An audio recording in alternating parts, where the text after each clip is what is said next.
Story 1.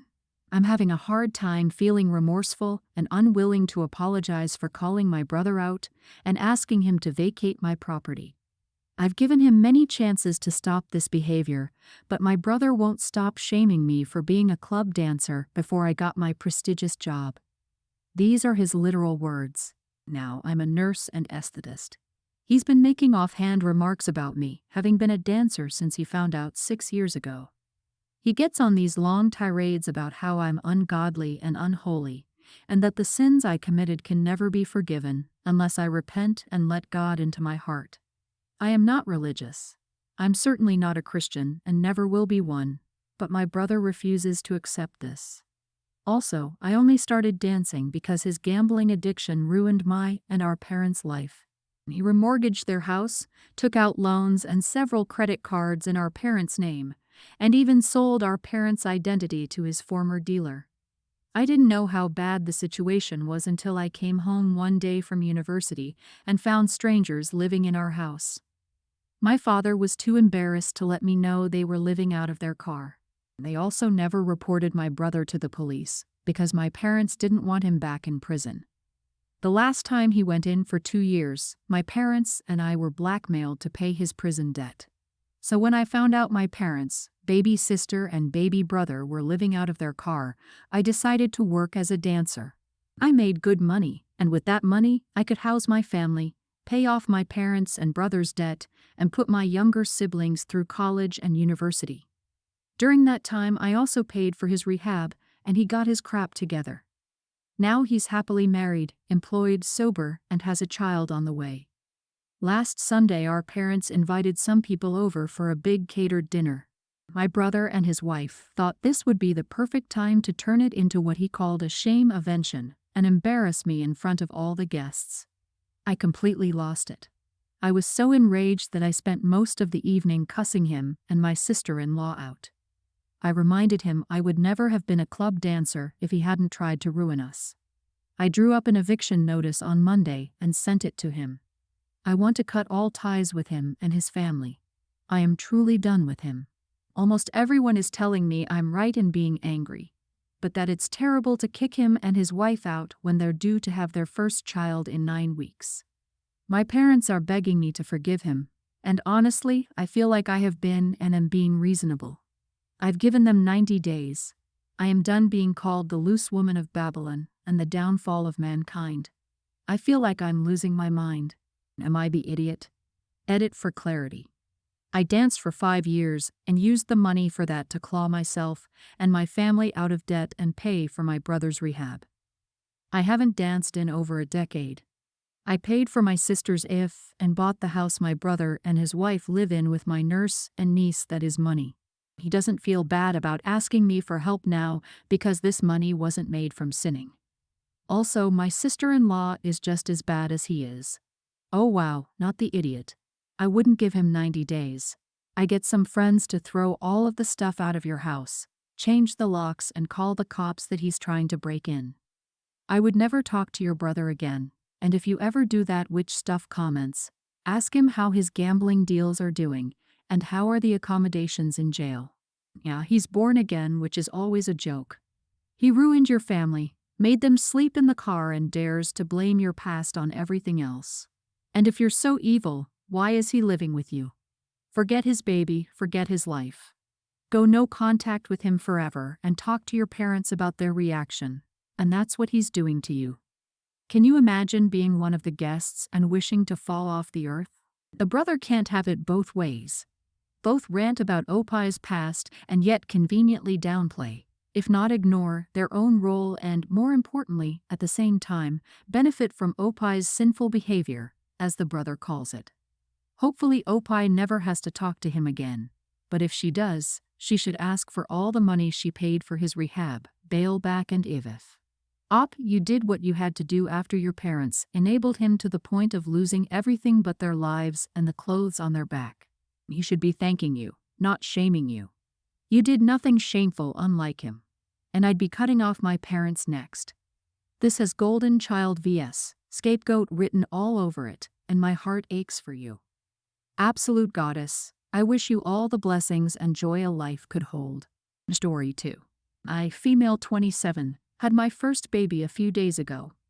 My birth went well, but I'm still recovering in quite a bit of pain, and have been very sensitive emotionally since giving birth. My husband, 27, and I told our families that we'd likely have no visitors for the first 1 or 2 weeks, just to set expectations. But privately we decided to play it by ear and see how we felt. Our second day home with our baby was rough on me, and all I wanted was for my mom to comfort and help me. So my husband and I decided to call my mom and have her come over. She was such a significant help, both emotionally and with the baby, so we had her come by every other day since. She went above and beyond to help us. Also, my bestie and her husband live down the street and have been dropping off meals and treats and walking our dog for us.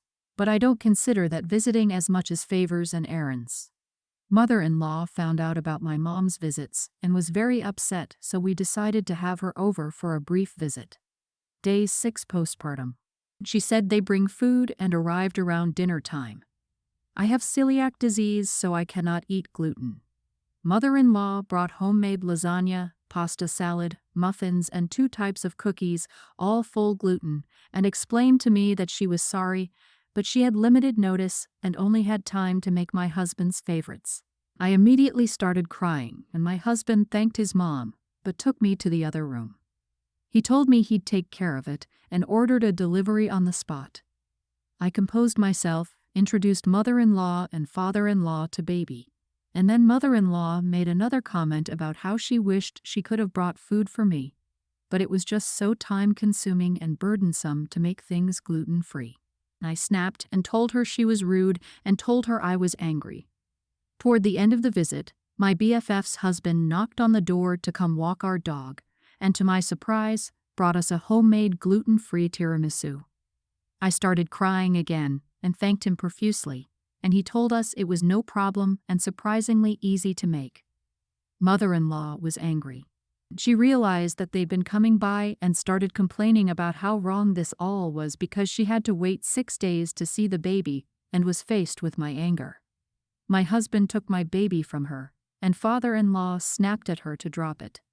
They stayed and chatted for a short while, and when Bestie's husband came back to drop our dog off, I sent him home with one of the batches of cookies mother-in-law brought, which upset mother-in-law. Mother-in-law has been texting and calling and trying to rally people against me since. My husband has my back and even went the next day to drop off almost all of the rest of the gluten food to our friends, and he told me to block mother-in-law's number if she kept harassing me. I don't feel like the idiot, but I'm also highly emotional and sensitive to everything right now, and I'm not sure I'm reacting to things reasonably at this time. Most of my in-laws are mad at me. Am I the idiot? Mother-in-law brought homemade lasagna, pasta salad, muffins, and 2 types of cookies, all full gluten. I'm a celiac, and I laughed. She made all that, but didn't have time to make one gluten-free thing. P.S. She did it intentionally because she was mad your mom got to meet the baby before her. You are not the idiot. God bless that dear lady. She tried.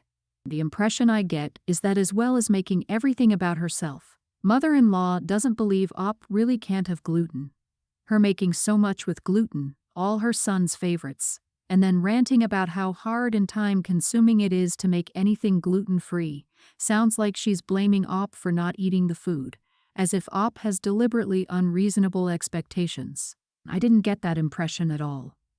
Mother-in-law 100% believes daughter-in-law has celiacs, but she's deliberately made everything with gluten, specifically so that Op couldn't eat it purely despite her for not letting her see the baby sooner. Mother-in-law is rude as heck. She only had time to make her son's favorites. I'm 10 years postpartum, and I'm so mad at your story. It's like I'm full of hormones too. Heck, that lady and her stupid cookies too. Don't let mother-in-law come over until you've healed. As a matter of fact, don't let her come over at all. On the bright side, Opie, you have a wonderful best friend and her husband. I am a grandparent to 3 lovely kids. It's a tradition that I make a baby blanket with the kid's name and give it to the father and mother so they can use it when the kid is born. It took me months to make this blanket due to my embroidering and working. For example, my oldest grandgirl has at least 100 little butterflies on it, along with her name. My grandson had different plants. In short, they take me a long time. The issue started when my daughter-in-law announced she was pregnant. I started making a blanket after asking the theme for the nursery. It was going to have planets and stars on it. Well, I needed the name to figure out how the planets were going to places and how much space I needed. No answer. I asked both again, and my daughter got back. Abby. Okay, I started planning until my daughter called me up saying the name was Sam. This confused me, and I called up my daughter-in-law asking if I had the right name. She told me to drop it, and she isn't telling me. I again explained that I needed the name to make the blanket. Depending on how long it is, it may not fit in the area it needs to go, and I would need to change the design. She told me no. I asked my son the same question, so I didn't make it. Jennifer was born this week. My son and daughter-in-law are angry that I didn't make it. I told them I needed the name, but they weren't hearing it. Am I the idiot? I will still make her a blanket, so I think the claim I don't care about my grandkids at all is really messed up. You are the idiot. This sounds like a power vs boundary battle, and you've succeeded in punishing them for their boundaries. You really couldn't do anything at all without a name. A blanket can be made without the name and still be very personal. You were angry that you weren't being given the information ahead of time and so decided not to do it. It's your right not to make one, but you were punishing them. This reeks of missing reasons. Dollars to donuts that you made comments or suggestions when a name was given to you before the baby was born. You are being a petty toddler. There is no reason you need to know the name before the birth other than nosiness. What if one of your kids picked a name and changed the name once they met their baby? That happens frequently. The picked name doesn't fit the baby they meet. There's no reason for parents to announce the name on the birth certificate before the ink is dry. Not the idiot. It sounds like it's your tradition that you do this for your grandchildren, not their parents. So I disagree with the idiot crowd saying you should have just made a nameless blanket. That's not the gift you wanted to produce for your grandchild. You're entitled to make your gift however you envision it. It's fine that the parents wanted to keep the baby's name a surprise, but they cannot expect a finished blanket at the birth in that case. It's totally reasonable to assume once they revealed the name, a blanket would be worked on then. They are being unrealistic and unreasonable and honestly a bit entitled. The blanket isn't their gift. My wife and mother have never, not even for a fraction of a second, got along. This was 100% my mother's fault. From the moment I dared to bring my wife home, my mom was hostile, saying my wife wasn't good enough for me and trying to get me to move back home. And yes, it's a culture thing. I'm Mexican, my wife is Irish. I cut my mom off for a very long time, and it pained me to do so. But it wasn't worth losing my wife. Well, my wife found out we were having a baby. We made the announcement, and somehow my mom found out. She started sending me mail letters. I had her blocked off everything. And through the mail she expressed her desire to be a grandmother and apologized multiple times. She said she would do better and be more accepting. After many long discussions with my wife, she caved and said my mom was welcome here for 4 days. She lives in Mexico, but we have a spare room. But I said I better stand up for her endlessly if my mom acts up. I agreed. My mom saved up for months to travel this way. We're in Colorado. She got here 2 days ago. Everything was fine at first, but tonight, crap hit the fan. Basically, my wife still has trouble eating. She's still nauseous, and whenever her breast milk comes in, it makes her sick to her stomach. She also won't and can't eat when she's nursing, because it makes her sick. Well, our daughter is cluster feeding, so my wife has a very small window of when she can eat. Well, my mom wanted to make a cultural dish tonight for dinner to treat us to a meal, but she hadn't told us that this meal takes around 4 hours to cook, and she started cooking at 4 p.m. My wife said she was going to eat something else because she couldn't wait that long to eat, and my mom was offended and said she was rude, which I immediately put a stop to and explained the situation. My mom stopped, but when my wife was eating, she kept giving her looks. I said, "Mom, stop it right now." She scoffed, said something under her breath, then turned to my wife and said, "In my culture, this is unacceptable. Since you're raising a child in my family, you will learn better." My wife immediately screamed at her, "Shut the heck up and let me eat or leave." My mom threw the hand towel, grabbed her stuff and left. I was so hurt by both of them. I told my wife she was a liar. She told me she would let me handle it, and she didn't. Instead, she made my mom leave. I know my mom was wrong, but why couldn't she do this for me? I then left. She didn't even try to stop me. She texted me and said, "Why don't you go back with your mom?" Am I the idiot? You are the idiot. If anyone lied, it was you when you said you would handle your mother. You didn't handle your idiot mother. You let her pick and pick at your wife until your wife snapped and finally put your awful mother in her place. Grow a spine and support your wife. You are a moron. If ever there was a worse time to test a woman's patience. Do you understand how hungry you get when breastfeeding? It's worse than when you're pregnant, and your wife is already struggling to get enough calories in. You should have already moved your mom to a hotel or Airbnb or friend's house when she first started in on your wife. Your wife is tired, hormonal, and hungry, and your mom is entertaining herself by antagonizing your wife. You made a mistake reconnecting with your mom and should never have asked your wife to deal with her. Also, making a cultural dish that takes 4 hours in the home of a woman who's suffering from nausea, getting mad because a woman postpartum needs to eat when she can, the mother was looking for, and making a problem. I'm going to repeat this in case it needs to be clarified.